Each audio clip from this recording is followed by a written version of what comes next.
किसान क्या सिर्फ वोटर है, सिर्फ मतदाता है? क्या वो भेड़ बन के सबके पीछे चलेगा? जो ट्रेंड दिल्ली में तय होंगे, जो पॉलिटिकल मशीनरी बीजेपी की तय करेगी कि ये मुद्दा है, राम का मंदिर का मुद्दा है, मुजफ्फरनगर के दंगों का मुद्दा है, दूसरे मुद्दों पे हम लोग मतदान करते रहेंगे? या अपना एजेंडा खुद तय करने की हैसियत एक खेत में काम करने वाला किसान मजदूर रखता है कि नहीं? हिंदू और मुसलमान के मुद्दों पे आप मतदान करना चाहते हो, आप चाहते हो कि उसी मुद्दे पे जो तनाव है, जो बना हुआ है वो बना रहे, तो मैं घर बैठा रहूँगा। और जो क्रांति के इच्छुक लोग हैं ना, वो कभी कभी नज़रअंदाज करते हैं कि वो रेवोल्यूशन ब्लडलेस नहीं होता, वो ब्लडी होता है। नमस्कार, मेरा नाम मनदीप पूनिया है। आज हमारे साथ जयंत चौधरी हैं। जयंत चौधरी, आज हम इनसे बात करेंगे कि जो पश्चिमी उत्तर प्रदेश में किसान पंचायतें हो रही हैं और जो जिस हिसाब से पश्चिमी उत्तर प्रदेश में किसान आंदोलन चल रहा है, उन सब के बारे में बात करेंगे और इनसे कुछ राजनीतिक सवाल भी करेंगे, तीखे सवाल भी करेंगे। सर, सबसे पहले तो जो किसान पंचायतें चल रही हैं पश्चिमी उत्तर प्रदेश में, क्या इरादा है, क्या करना चाह रहे हैं अभी?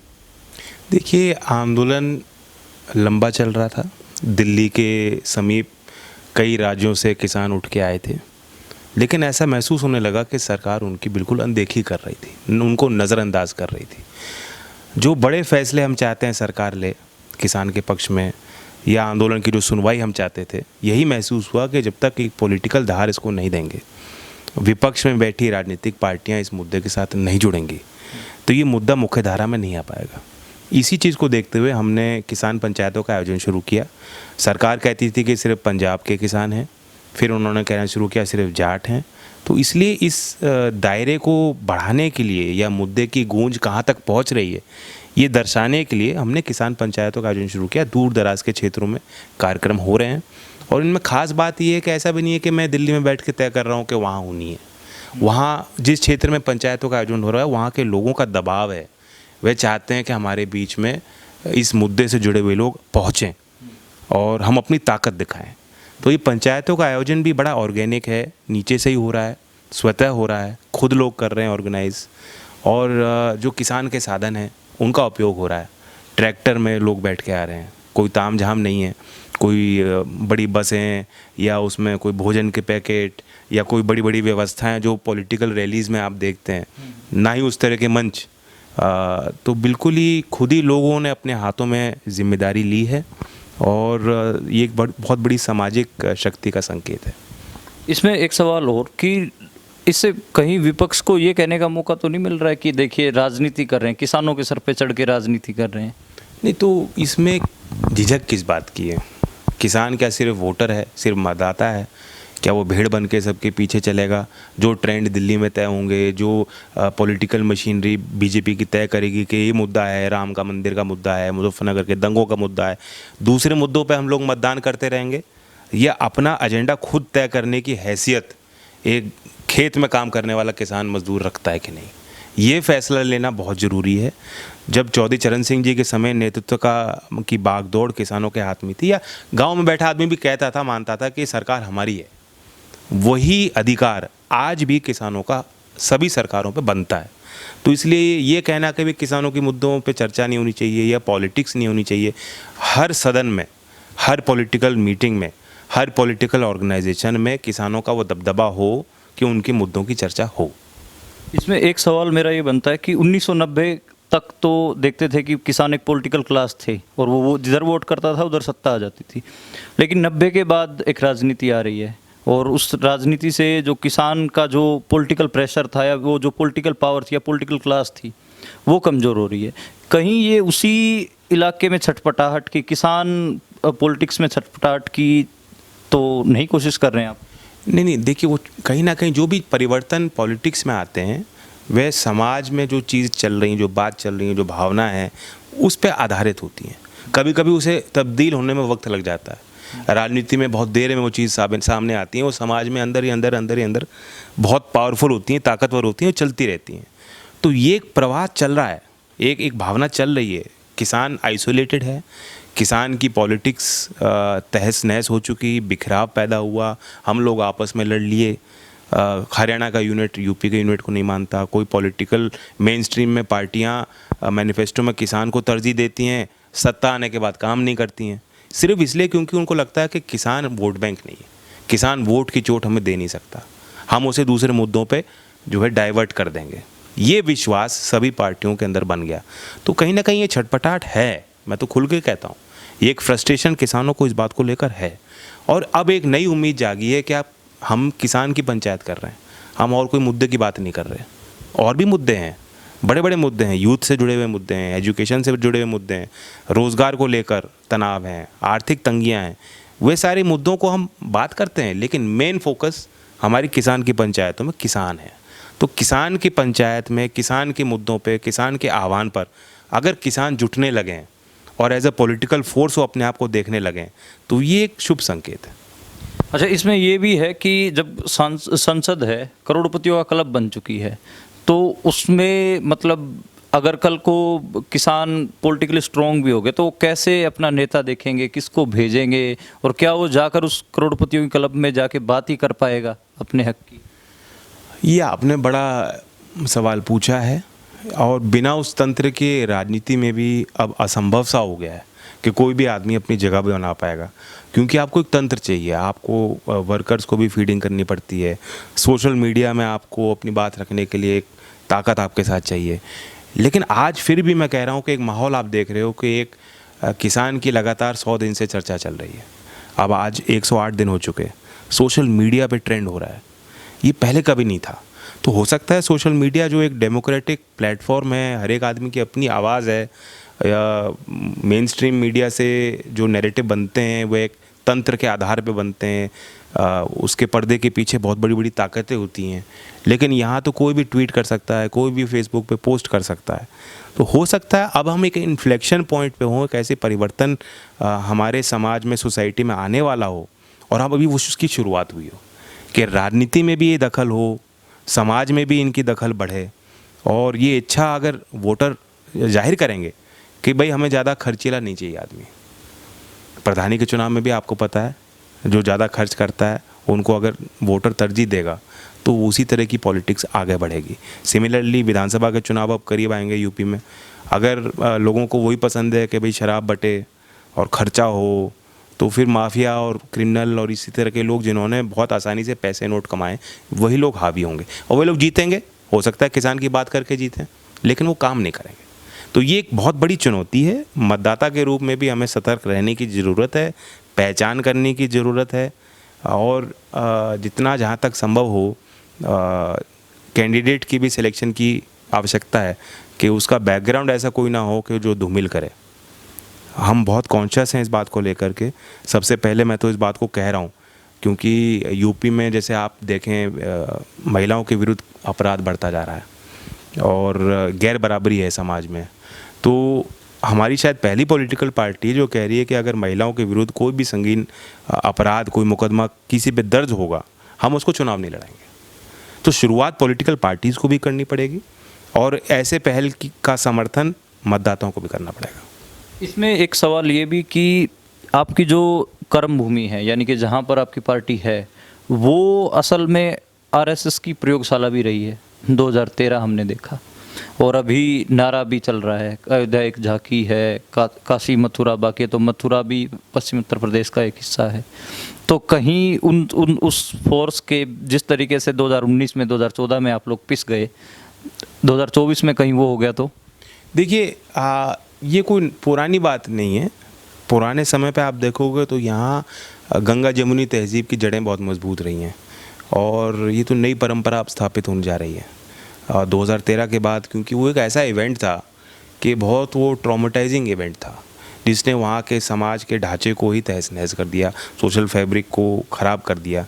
लेकिन अब काफ़ी साल बीत चुके हैं, 8 साल बीते हैं। 8 साल के कड़वे अनुभव लोगों के पीछे हैं। लोग अब आगे की तरफ देख रहे हैं। जो पार्टियां हमारे क्षेत्र में आएंगी और 2013 की ही बात करेंगे, ये उसी तरह की भावनाओं को उकसाएंगी, मुझे लगता है कि अब लोग उस बात को नकारेंगे। लोग पॉजिटिव पॉलिटिक्स को बढ़ाना चाहते हैं। आपने बात की, एक नारा है, लेकिन उस नारे का ज़मीन पर कोई प्रभाव नहीं है। अब एक सुप्रीम कोर्ट के जजमेंट के आधार पर राम मंदिर का निर्माण हो रहा है, लेकिन लोग उन गलतियों को दोबारा देश में नहीं दोहराना चाहते।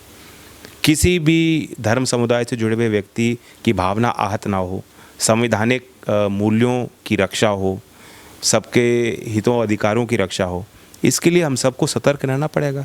हम खुल के बोल रहे हैं मीटिंग्स में और बहुत अच्छा रिस्पांस मिल रहा है।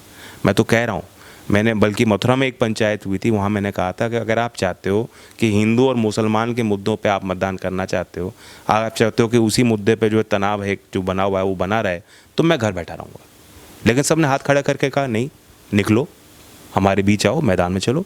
तो ये एक इंकरेजिंग साइन है कि अगर हम पॉजिटिव बात करेंगे, भाईचारे की बात करेंगे, लोग उसे पसंद कर रहे हैं। और इसलिए वही लोग, वही समाज के लोग, कल को कोई गड़बड़ करना चाहता है, उपद्रव करना चाहता है, दंगा भड़काना चाहता है, वे लोग उसकी खुद काट करेंगे। है कोई प्लान ऐसा आगे कि जिससे भाईचारा कायम हो, सद्भावना कायम हो और इस सांप्रदायिकता की जो राजनीति उसकी काट आप पैदा कर सको, कोई प्लान है आपके पास? देखिए, रातों रात नहीं हुआ। आज भी जिस स्थिति मुकाम पे हम खड़े हैं, इसके पीछे बहुत ग्राउंड वर्क हुआ है। चौधरी अजीत सिंह जी ने भाईचारा सम्मेलन किए, मैंने किए, और उनमें हम फिजिकली लोग जो बैठे रहते थे उनको कहते थे भाई गले मिलो। कभी कभी गले मिलने से वो एक फिजिकल एक्ट है, लेकिन वो जो दूरियां हमने अपने मन में पाल रखी हैं वो दूर हो जाती हैं। आने वाले समय में हम भाईचारा जिंदाबाद के नारे पे कार्यक्रम करेंगे, जिसमें जो हमारी गंगा जमुनी तहजीब है, जो मिलीजुली संस्कृति है, संविधानिक जो हमारे अधिकार हैं, उनके संबंध में हम और समाज के एलिमेंट्स को बुला करके सम्मानित करेंगे। तो जो पिछड़े और दलित के बीच में जो खाइयाँ दूरियाँ हैं, हिंदू मुसलमान के जो बीच खाइयाँ दूरियाँ हैं, उन्हें पाटने की कोशिश करेंगे। तो ये कार्यक्रम हम पश्चिमी यूपी में करने जा रहे हैं। अच्छा जयंत, एक पर्सनल सवाल कि क्या आप राजनीति को सिर्फ इलेक्टोरल एक्ट की तरह देखते हैं या फिर इसको कुछ और भी आपका नज़रिया है? देखिए, मैं चुनाव अब बहुत कम उम्र में कई लड़ चुका हूँ। विधानसभा का चुनाव भी लड़ चुका हूँ, पार्लियामेंट के अब मैं 3 चुनाव लड़ चुका हूँ। तो मैं पार्लियामेंट में अंदर एज ए मेंबर भी रहा हूँ और सत्ता को बहुत करीब से मैंने देखा है। मैंने बहुत बड़े बड़े नेताओं के साथ बचपन से मेरा एक्सेस रहा है।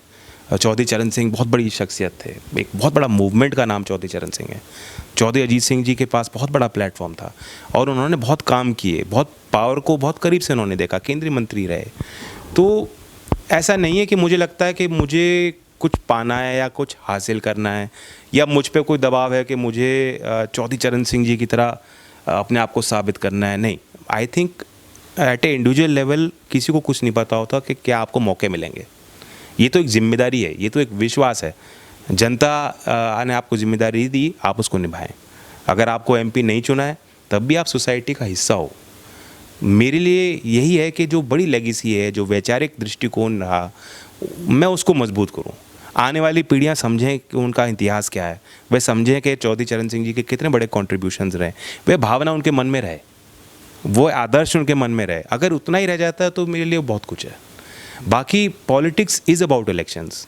5 साल हम दूसरे मुद्दे लेके चलें, संघर्ष करने के लिए सड़क पर बैठो, धरना दो, आंदोलन करो। चुनाव दूसरे मुद्दों पे होगा, फिर आप वोटर की तरह आपकी क्या हैसियत रह गई, आपका क्या दबाव रह गया सरकारों पे। मैं तो इसलिए कह रहा हूँ कि आज अगर किसानी के मुद्दे चल रहे हैं, मेन स्ट्रीम में उन पे चर्चा चल रही है, ड्राइंग रूम्स में उन पे बात कर रहे हैं, तो चुनाव के टाइम भी वही चलना चाहिए। इसलिए वो दृष्टिकोण मेरा है। चुनाव में तब्दील करना बहुत ज़रूरी है। जनप्रतिनिधियों का चुनाव बहुत महत्वपूर्ण फैसला है। हर नागरिक को वोट करना चाहिए, हर नागरिक को सोच समझ के ध्यान दे के वोट करना चाहिए।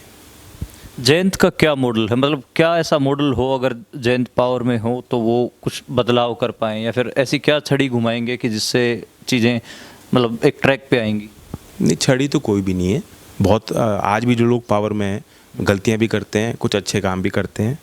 और मेरा ये मानना है कि जो सिस्टम्स हैं उनमें आप सुधार भी करना चाहें तो अब वो समय चला गया कि आप क्रांति लाओ। और जो क्रांति के इच्छुक लोग हैं ना, वो कभी कभी नज़रअंदाज करते हैं कि वो रेवोल्यूशन ब्लडलेस नहीं होता, वो ब्लडी होता है। तो चेंज होगा, वो इंक्रीमेंटल चेंज होगा। बस इतना है कि बारीकियों पे नज़र रहनी चाहिए एज ए लीडर। आपको ये आप ड्रीमर बने रहें, आप सोचें कि अच्छे अच्छे आइडिया मेरे पास हैं, ज़मीन पे तब्दील नहीं हो रहे।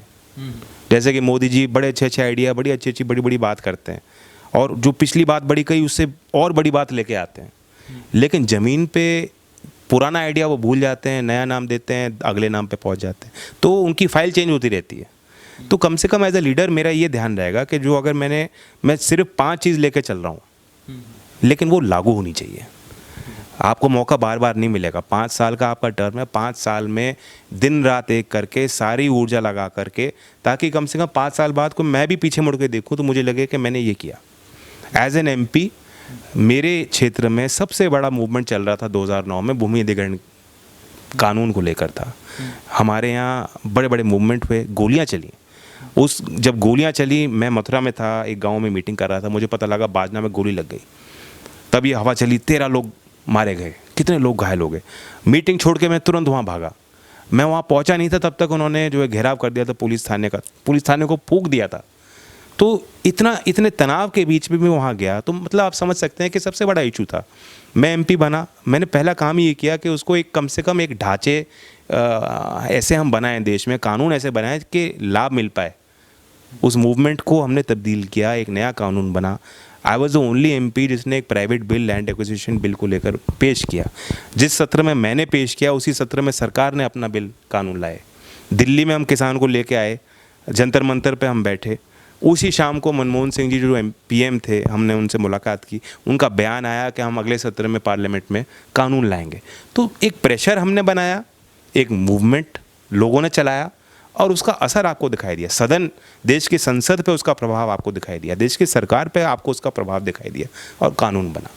अब मैं पीछे मुड़ के देखता हूँ, मैं श्रेय नहीं ले सकता, गवर्नमेंट ने बिल बनाया है, लेकिन कम से कम एज ए लॉ मेकर मैंने ये बात रखी ना। तो यही पहचान है एज ए लीडर। यही देखा जाएगा कि आपने क्या क्या चीज़ हासिल की, क्या चीज़ लागू हुई, जन अधिकारों को आपने कैसे बढ़ावा दिया। जी शुक्रिया जयंत, आपने हमसे बात की। एक और दूसरा राउंड करेंगे आपके साथ कभी, वो पूरा वैचारिक होगा और आपको एक समय देंगे पहले हम। और बॉक्सिंग मैच में भी 9 राउंड होते हैं ना शायद। हाँ, तो वो अगला राउंड फिर कभी, और पूरा आपको वैचारिक पृष्ठभूमि के ऊपर ही होगा और क्या आपके आइडियाज़ होंगे उनके ऊपर होगा। शुक्रिया बात करने। थैंक यू मनदीप भाई।